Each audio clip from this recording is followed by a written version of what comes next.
ഈശോ മിശിഹായ്ക്ക് സ്തുതിയായിരിക്കട്ടെ. ഞാൻ മാണിപ്പറമ്പിലച്ചൻ. Liturgy class 87. പരിശുദ്ധ റൂഹായും സഭയും സഭയുടെ ലിറ്റർജിയിൽ എന്ന വിഷയമാണ് നാം ധ്യാനിച്ചു കൊണ്ടിരിക്കുന്നത്. ഇന്ന് നമ്മൾ ആരംഭിക്കുന്നത് ഈ കത്തോലിക്ക സഭയുടെ മതബോധനം 1099 മുതൽ 1103 വരെയുള്ള ആർട്ടിക്കിൾസാണ്, വകുപ്പുകളാണ്. പരിശുദ്ധ റൂഹ ക്രിസ്തുവിൻ്റെ രഹസ്യത്തെ ബോധപൂർവം ഓർമ്മിപ്പിക്കുന്നു എന്ന ആശയമാണ് ഇവിടെ ചർച്ച ചെയ്യപ്പെടുന്നത്. അതിൽ 1099 എന്ന ഖണ്ഡിക നമുക്ക് വായിക്കാം. ലിറ്റർജിയിലൂടെ ക്രിസ്തുവിനെയും അവൻ്റെ രക്ഷാകരമായ പ്രവൃത്തിയെയും വെളിപ്പെടുത്താൻ പരിശുദ്ധ റൂഹായും സഭയും ഒന്നിച്ച് പ്രവർത്തിക്കുന്നു. പ്രാഥമികമായി വിശുദ്ധ കുർബാനയിലും സമാനമായ രീതിയിൽ മറ്റ് കൂദാശകളിലും ലിറ്റർജി എന്നത് രക്ഷയുടെ രഹസ്യത്തിൻ്റെ സജീവ സ്മാരകമാണ്. പരിശുദ്ധ റൂഹ സഭയുടെ ജീവിക്കുന്ന ഓർമ്മയാണ്. യോഹന്നാന്റെ സുവിശേഷം 14-ാമത്തെ അധ്യായം 26-ാമത്തെ വാക്യത്തെ അടിസ്ഥാനമാക്കിയിട്ടാണ് ഈ ഖണ്ഡിക രൂപപ്പെടുത്തിയിരിക്കുന്നത്. നമുക്കതിൻ്റെ ഇംഗ്ലീഷ് കൂടി ഒന്ന് കേൾക്കാം. The spirit and the church cooperate to manifest Christ and his work of salvation in the liturgy, primarily in the Eucharist and by analogy in the other sacraments. The liturgy is the memorial of the mystery of salvation. The Holy Spirit is the church's living memory. John's Gospel, chapter 14, verse 26. ഏകസത്യ ദൈവം മനുഷ്യവർഗവുമായി ബന്ധം സ്ഥാപിക്കുന്നത്, വീണ്ടെടുക്കപ്പെട്ട മനുഷ്യവർഗവുമായി ബന്ധം സ്ഥാപിക്കുന്നത് ലിറ്റർജിയിലൂടെയാണ്. ഈ സത്യമാണ് ഇത് അടിസ്ഥാനപരമായി ആവിഷ്കരിക്കുന്നത്. പക്ഷേ ഇത് മനസ്സിലാക്കാൻ കുറച്ച് അധികം കാര്യങ്ങൾ നമ്മൾ ചർച്ച ചെയ്യണം. ചില കാര്യങ്ങൾ ഒരല്പം കട്ടിയാണ്. എങ്കിലും നിങ്ങൾ ഇത് പഠിക്കുന്നവരെ വളരെ ഗൗരവമായിട്ട് കാണുന്നവരാണ്. ലിറ്റർജിയായും സഭയായും ബൈബിളിനൊക്കെ വളരെ ഗൗരവത്തോടെ സമീപിക്കുന്നവരാണ് എൻ്റെ വീഡിയോസ് കാണുന്നത്. അതുകൊണ്ട് തന്നെ ഗൗരവമായ കാര്യങ്ങൾ ചർച്ച ചെയ്യാനായിട്ട് ഞാൻ പേടിക്കുന്നില്ല. യോഹന്നാന്റെ സുവിശേഷം 14-ാമത്തെ അധ്യായം 26-ാമത്തെ വാക്യം, പിതാവ് എൻ്റെ നാമത്തിൽ അയക്കുന്ന അഭിഭാഷകനായ ആ പരിശുദ്ധാത്മാവ് എല്ലാ കാര്യങ്ങളും നിങ്ങളെ പഠിപ്പിക്കുകയും ഞാൻ നിങ്ങളോട് പറഞ്ഞിട്ടുള്ളതെല്ലാം അവൻ നിങ്ങളെ ഓർമ്മപ്പെടുത്തുകയും ചെയ്യും. പരിശുദ്ധ റൂഹായുടെ നിരവധി ദൗത്യങ്ങളിൽ ഒന്നാണ് ഓർമ്മപ്പെടുത്തുക. എന്താണ് ഓർമ്മ എന്ന് നാം ചർച്ച ചെയ്യേണ്ടതുണ്ട്. അത് നമുക്ക് അടുത്ത ക്ലാസ്സിൽ ചർച്ച ചെയ്യാം. ഇപ്പോൾ ചരിത്രവും ഓർമ്മയും സഭയും പരിശുദ്ധ റൂഹായും തമ്മിലുള്ള ബന്ധം മാത്രം പരിശോധിക്കാം. എന്നിട്ട് വേണം ഓർമ്മ എന്താണെന്ന് നമുക്ക് കുറച്ചുകൂടി ആഴത്തിലേക്ക് പോകാൻ. ഓർമ്മപ്പെടുത്തുകയും എന്നാണല്ലോ പറഞ്ഞത്.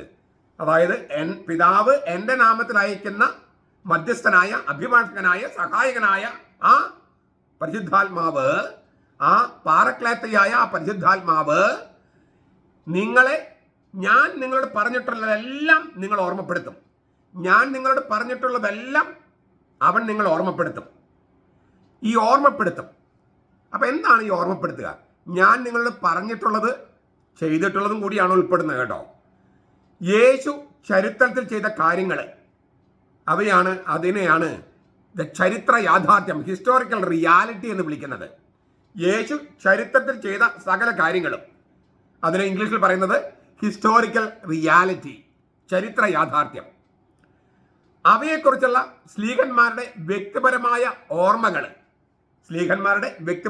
ഈശോയുടെ കൂടെ നടന്ന സ്ലീഹന്മാരുടെ വ്യക്തിപരമായ ഓർമ്മകൾ, ഇത് രണ്ടും ചേരുമ്പോൾ ചരിത്ര യാഥാർത്ഥ്യം, യേശു ചരിത്രത്തിൽ ചെയ്ത സംഭവങ്ങൾ, ആ ചരിത്ര യാഥാർത്ഥ്യവും അവയെക്കുറിച്ച് സ്ലീഹന്മാരുടെ ഓർമ്മകളും ചേരുന്നതിനെയാണ് സഭാപിതാക്കന്മാര് ചരിത്ര വസ്തുത എന്ന് പറഞ്ഞത്, ഹിസ്റ്റോറിക്കൽ ഫാക്ട്. അപ്പൊ ഹിസ്റ്റോറിക്കൽ റിയാലിറ്റിയും ഹിസ്റ്റോറിക്കൽ ഫാക്റ്റും തമ്മിൽ അന്തരമുണ്ട്. യേശു ചരിത്രത്തിൽ ചെയ്ത കാര്യങ്ങൾ, അതാണ് ചരിത്ര യാഥാർത്ഥ്യം. അവയെക്കുറിച്ചുള്ള സ്ലീഹന്മാരുടെ ഓർമ്മകൾ. അപ്പൊ ഈ ചരിത്ര യാഥാർത്ഥ്യവും അവയെക്കുറിച്ചുള്ള സ്ലീഹന്മാരുടെ ഓർമ്മകളും ഇത് രണ്ടും ചേരുമ്പോൾ ചരിത്ര വസ്തുതയായി. ഒരു തിരുവചനത്തിന്റെ അക്ഷരാർത്ഥം നിശ്ചയിക്കുന്നത് ഈ ചരിത്ര വസ്തുതയാണ്. ബൈബിളില് വചനങ്ങൾക്ക് ഒരു അക്ഷരാർത്ഥമുണ്ടല്ലോ. ആധ്യാത്മിക അർത്ഥമുണ്ട്, ദൈവശാസ്ത്രാർത്ഥമുണ്ട്, ക്രിസ്തു ദർശനപരമായ അർത്ഥമുണ്ട്, സഭാത്മക അർത്ഥമുണ്ട്, റൂഹാശാസ്ത്രപരമായ അർത്ഥമുണ്ട്. ഇങ്ങനെ പല അർത്ഥങ്ങളുണ്ട്. അതിന്റെ അക്ഷരാർത്ഥം നിശ്ചയിക്കുന്നത് ഈ ചരിത്ര വസ്തുതയാണ്. യേശു ചരിത്രത്തിൽ ചെയ്ത യാഥാർത്ഥ്യവും കാര്യങ്ങൾ, അവയെക്കുറിച്ചുള്ള സ്ലീഹന്മാരുടെ ഓർമ്മ, ഇത് രണ്ടും ചേരുമ്പോൾ അതിനെയാണ് ചരിത്ര വസ്തുത എന്ന് പറയണേ. ഒരു തിരുവചനത്തിന്റെ അക്ഷരാർത്ഥം നിശ്ചയിക്കുന്നത് ഈ ചരിത്ര വസ്തുതയാണ്. ഈ സ്ലീഹന്മാരുടെ വ്യക്തിപരമായ ഓർമ്മകളും ചരിത്ര യാഥാർത്ഥ്യവും ഒരൊറ്റ ജോഡിയാണ്. പറഞ്ഞല്ലോ, അവ ഒരുമിച്ച് ചേരുമ്പോൾ മാത്രമാണ് സഭാപിതാക്കന്മാരെ വിശേഷിപ്പിച്ച ചരിത്ര വസ്തുത രൂപപ്പെടുന്നത്. ആ ചരിത്ര വസ്തുതയാണ് തിരുവചന പാഠത്തിന്റെ അക്ഷരാർത്ഥം നിശ്ചയിക്കുന്നും പറഞ്ഞു. വ്യക്തിപരമായ ഓർമ്മകളിൽ നിന്ന് ഭാഗികമായും സഭയുടെ പാരമ്പര്യത്തിൽ നിന്ന് ഭാഗികമായും അറിഞ്ഞതാണ് ചരിത്രത്തിൽ നടന്ന സംഭവങ്ങളുടെ ബാഹ്യവശം. ഞാൻ ഒന്നുകൂടി പറയാണ്, സ്ലീഹന്മാരുടെ വ്യക്തിപരമായ ഓർമ്മകളിൽ നിന്ന് ഭാഗികമായി സഭയിൽ ഉറച്ചുപോയ പാരമ്പര്യത്തിൽ നിന്ന് ഭാഗികമായി ഇത് ഇങ്ങനെ അറിഞ്ഞതാണ് സ്ലീഹന്മാരുടെ വ്യക്തിപരമായ ഓർമ്മകളും സഭയിൽ ഉറച്ചുപോയ പാരമ്പര്യങ്ങളും. ഇങ്ങനെ രണ്ടിൽ നിന്നും ഭാഗികമായി അറിഞ്ഞതാണ് ചരിത്രത്തിൽ നടന്ന സംഭവങ്ങളുടെ ബാഹ്യവശം. ചരിത്രത്തിൽ നടന്ന സംഭവങ്ങളുടെ സാക്ഷി എന്ന നിലയിൽ കാര്യങ്ങൾ അവതരിപ്പിക്കുക എന്നതാണ് യോഹന്നാന്റെ ഉദ്ദേശ്യം. യോഹന്നാൻ സുവിശേഷത്തിന്റെ വചനമാണ് നമ്മൾ പറയുന്നത്. യോഹന്നാൻ 14:26. ചരിത്രത്തിൽ സംഭവിച്ച കാര്യങ്ങളെ അതിനെ ചരിത്രത്തിന്റെ മാംസം എന്നൊക്കെയാണ് അവതരിപ്പിക്കുക.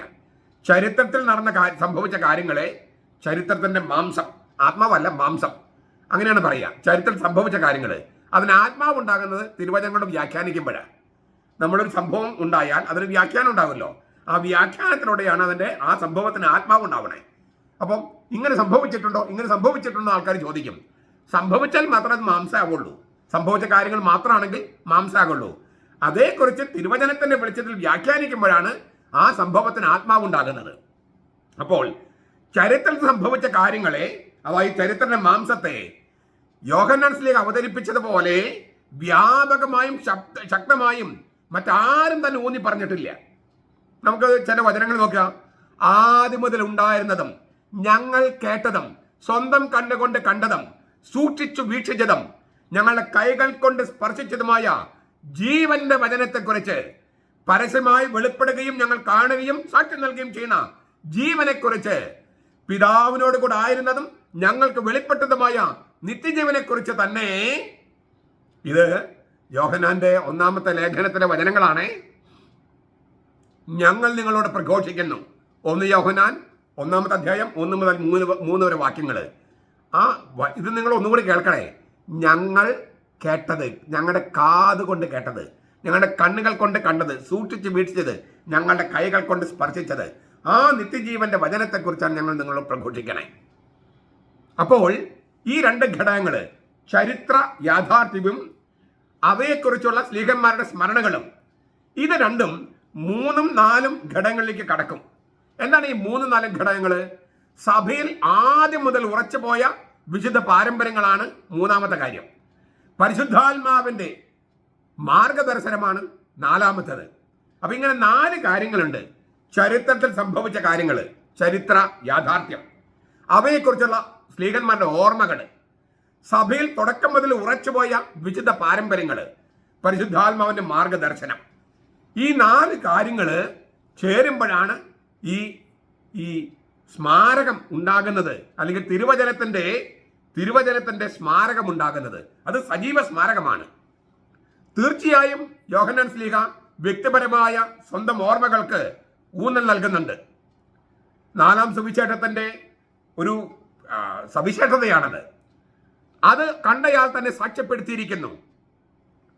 യോഹന്നാൻ 19:35 കർത്താവിന്റെ ഈ പാർശ്വം പിളർക്കപ്പെട്ടു, അവിടുന്ന് രക്തവും വെള്ളവും ഒഴുകി. എന്നിട്ട് ഇതാണ്, അത് കണ്ടയാൾ തന്നെ സാക്ഷ്യപ്പെടുത്തിയിരിക്കുന്നു. ഇങ്ങനെ വ്യക്തിപരമായ സ്മരണയെ ശക്തമായി അവതരിപ്പിക്കുന്നുണ്ട് യോഹന്നാൻ ശ്ലീഹ. അതേസമയം അദ്ദേഹത്തിന്റെ സ്വകാര്യ സ്മരണകളായി, ഓർമ്മകളായി അതിനെ അവതരിപ്പിക്കാൻ അദ്ദേഹത്തിന് താല്പര്യമില്ല. അതുകൊണ്ട് ഞാൻ എന്ന ഒന്നിന് ഊന്നൽ നൽകുകയല്ല, ഞങ്ങൾ എന്ന ഒരു പ്രയോഗത്തിനാണ് യോഹന്നാൻ ശ്ലീഹ ഊന്നൽ നൽകുന്നത്. സഭയുടെ അംഗങ്ങളായ ഞങ്ങൾ എന്ന സമസ്ത ഇല്ലേ, സമഷ്ടി എന്ന് വെച്ചാൽ ഒരു സാകല്യാവസ്ഥ. ഞാൻ മാത്രമല്ല, സഭയുടെ അംഗങ്ങളായ ഞങ്ങൾ, ആ ഞങ്ങൾ എന്ന സമഷ്ടിയുടെ ഒരു അവസ്ഥയിലാണ് വ്യക്തികളുടെ സ്മരണകൾക്ക് മൂല്യമുണ്ടാകുന്നതെന്ന് യോഹന്നാൻ ശ്ലീഹയ്ക്ക് അറിയാം. ഞങ്ങൾ കേട്ടത്, ഞങ്ങളുടെ കണ്ണുകൾ കൊണ്ട് കണ്ടത്, ഞങ്ങൾ സൂക്ഷിച്ച് വീക്ഷിച്ചത്, ഞങ്ങൾ കൈകൊണ്ട് സ്പർശിച്ചത്, ഞാൻ കേട്ടത്, എൻ്റെ കണ്ണുകൊണ്ട് കണ്ടത്, ഞാൻ സൂക്ഷിച്ച് വീക്ഷിച്ചത്, എൻ്റെ കൈകൾ കൊണ്ട് കണ്ടത്, ഇങ്ങനെയൊന്നല്ല എഴുതിയത്. ഇങ്ങനെയല്ല, ഞങ്ങൾ കേട്ടത്, ഞങ്ങളുടെ കണ്ണുകൾ കൊണ്ട് കണ്ടത്, ഞങ്ങൾ സൂക്ഷിച്ച് വീക്ഷിച്ചത്. അപ്പൊ സഭ എന്ന ഞങ്ങൾ, അതിന് അങ്ങേറ്റം ഊന്നൽ നൽകിയിരിക്കുകയാണ് യോഹന്നാൻ ശ്ലീഹ. ചരിത്രത്തിന്റെ സ്മരണകൾ അയവിറക്കുന്നത് ഞങ്ങൾ എന്ന ഒരു സഭയാണ്, ഞാൻ എന്ന വ്യക്തിയല്ല.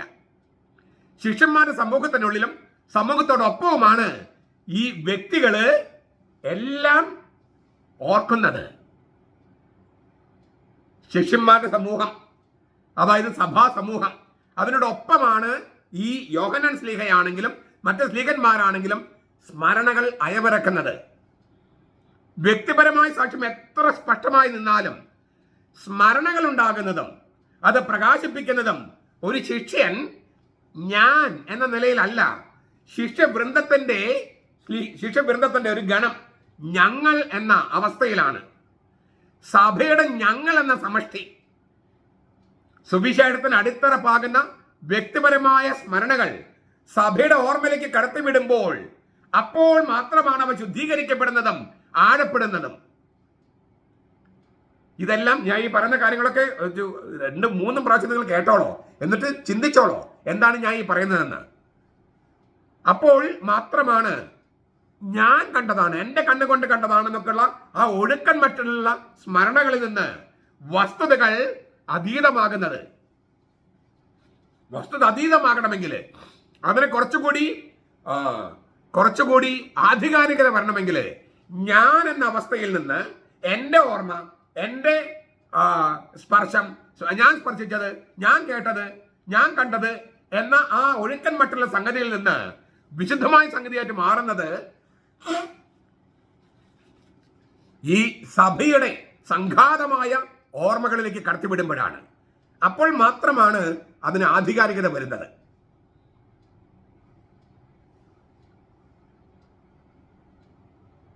ഇത് വളരെ പ്രധാനപ്പെട്ട സംഗതിയാണ്. ഇതിന്റെ കൂട്ടത്തിൽ പരിശുദ്ധാത്മാവിന്റെ മാർഗദർശനം, അപ്പൊ ഇതെല്ലാം ചേരുമ്പോഴാണ്. അപ്പൊ നമുക്ക് ഈ 4 കാര്യങ്ങൾ ഒന്നുകൂടി കേൾക്കാം. 4 കാര്യങ്ങൾ ഒന്നുകൂടി.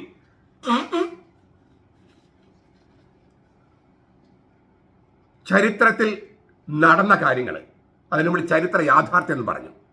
അതേക്കുറിച്ചുള്ള ശ്ലീഹന്മാരുടെ ഓർമ്മകൾ, രണ്ടാമത്തെ കാര്യം. 3, സഭയിൽ ഉറച്ചുപോയ വിശുദ്ധ പാരമ്പര്യങ്ങൾ. 4, പരിശുദ്ധാത്മാവിന്റെ മാർഗദർശനം. ഈ 4 കാര്യങ്ങളും ഒരുമിച്ച് ചേരുമ്പോൾ അതിനെയാണ് ഈ ഇന്നത്തെ ഈ ഖണ്ഡികയിൽ പറഞ്ഞിരിക്കുന്ന 2 കാര്യങ്ങളുടെ ഒരു അടിസ്ഥാനം എന്ന് പറയുന്നത്. ഒന്ന്, പരിശുദ്ധ റൂഹ സഭയുടെ ജീവിക്കുന്ന ഓർമ്മയാണ്. ലിറ്റർജി എന്നത് രക്ഷയുടെ രഹസ്യത്തിന്റെ സജീവ സ്മാരകമാണ്. ഈ സജീവ സ്മാരകവും സഭയുടെ ജീവിക്കുന്ന ഓർമ്മയായ പരിശുദ്ധ റൂഹായും, ഈ 2 കാര്യങ്ങൾ മനസ്സിലാക്കാൻ ഞാൻ ഈ പറഞ്ഞ 4 കാര്യങ്ങൾ ഓർത്തിരിക്കണം. ഞാൻ ഒന്നുകൂടി പറയാം. ചരിത്രത്തിൽ യേശു ചെയ്ത കാര്യങ്ങൾ. 2, അവയെക്കുറിച്ചുള്ള ശ്ലീഹന്മാരുടെ സ്മരണകൾ. അപ്പൊ ചരിത്ര യാഥാർത്ഥ്യമാണ് ആദ്യത്തേത്. ഈ സ്മരണകൾ ചേരുമ്പോൾ അതിന് ചരിത്ര വസ്തുതയാകും. പിന്നെ ഇത് 2ഉം സഭയിൽ തുടക്കം മുതൽ ഉറച്ചു പോയ വിശുദ്ധ പാരമ്പര്യങ്ങൾ. പിന്നെ പരിശുദ്ധാത്മാവിന്റെ മാർഗദർശനം. ഇതെല്ലാം ചേരുമ്പോഴാണ് ഈ ലിറ്റർജി എന്നത് രക്ഷയുടെ രഹസ്യത്തിന്റെ സജീവ സ്മാരകമാകുന്നത്. രക്ഷാരഹസ്യത്തിന്റെ സജീവ സ്മാരകം, ജീവനുള്ള സ്മാരകം. ഇത്രയും നമുക്ക് മനസ്സിലാക്കാം. ബാക്കി ഇനി എന്താണ് ഓർമ്മ എന്നുള്ള കാര്യങ്ങളൊക്കെ കുറച്ചുകൂടി ആഴത്തിൽ കണ്ടിട്ട് നമുക്കിതിലേക്ക് തിരിച്ചു വരാം. ലിറ്റർജി ജീവിക്കുന്ന ജീവനുള്ള സ്മാരകമാണ്, ചത്ത സ്മാരകമല്ല, ജീവനുള്ള സ്മാരകം. അത് കുറച്ചുകൂടി ആഴത്തിൽ നമുക്ക് അടുത്ത ക്ലാസ്സിൽ ഓർമ്മ എന്താണെന്ന് പഠിച്ചു കഴിഞ്ഞിട്ട് ഒന്നുകൂടി ആഴത്തിലേക്ക് കടക്കാം. ഇത്രയും നമുക്ക് ഈ ക്ലാസ്സിൽ നമുക്ക് ഓർത്തിരിക്കാനായിട്ട് ശ്രമിക്കാം. പ്രത്യേകിച്ച് 4 കാര്യങ്ങൾ. നമ്മുടെ കർത്താവ് ഈശോ മിശിഹായുടെ കൃപയും പിതാവായ ദൈവത്തിന്റെ സ്നേഹവും പരിശുദ്ധാത്മാവിന്റെ സഹവാസവും നാം എല്ലാവരോടും കൂടി ഉണ്ടായിരിക്കട്ടെ, ഇപ്പോഴും എപ്പോഴും എന്നേക്കും. ആമേൻ.